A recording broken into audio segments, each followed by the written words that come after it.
اللہ اللہ اللہ۔ حضرت عمر کا بیٹا مصر گیا، وہاں سے کمائی کر کے لایا، تجارت کرنے گیا، لاکھوں کا مال۔ کون سا باپ ہے دنیا میں جس کا بیٹا باہر سے پیسے لے کے آئے تو ابا تفصیل پوچھے کہ بیٹا کہاں سے کمائے، کہاں سے لایا، کتنے ملے، کیوں آئے؟ کون سا باپ تفصیل پوچھتا ہے؟ ابا تو کہتا لا صحیح اور تعریفیں کرتا ہے، میرا بیٹا بڑی کمائی کرتا ہے۔ کبھی پوچھا ہے اس سے کہ ڈیوٹی صحیح دیتا ہے کہ نہیں؟ کبھی پوچھا ہے کہ تو ایمانداری کی روزی لاتا ہے کہ حرام کی کماتا ہے؟ یہ باپ کی ذمہ داری ہے، یہ اماں کی ذمہ داری ہے۔ پھر کہتا ہے بیماری کیسے آ گئی، پریشانی کیسے آ گئی؟ تو نے کبھی سوال کیا اپنی اولاد سے؟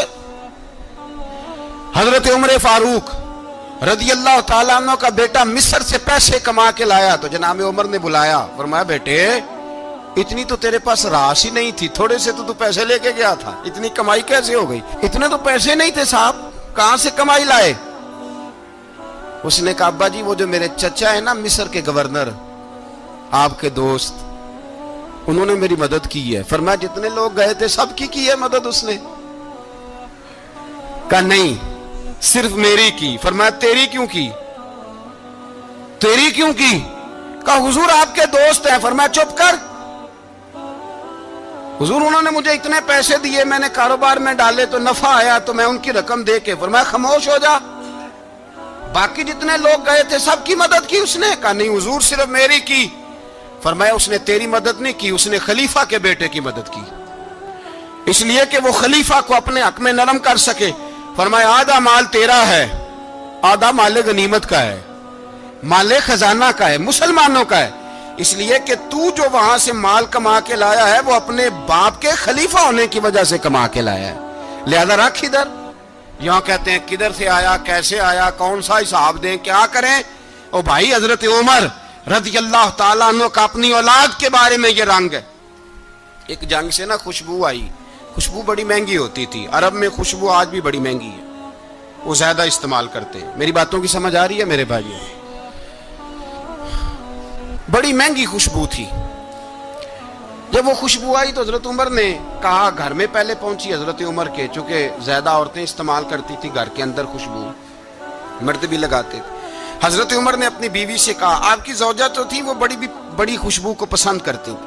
حضرت عمر نے اپنی زوجہ سے کہا کہ خوشبو لاؤ، میں نے ایک عورت کی ڈیوٹی لگائی ہے، وہ خوشبو تول تول کے نا تو حصہ برابر صحابہ میں بانٹ دے گی۔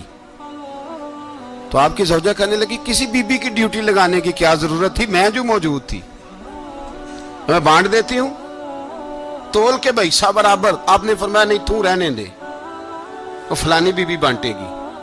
کہا حضور میں نے بھی بانٹنی ہے، میرے پہ کچھ حق ہے؟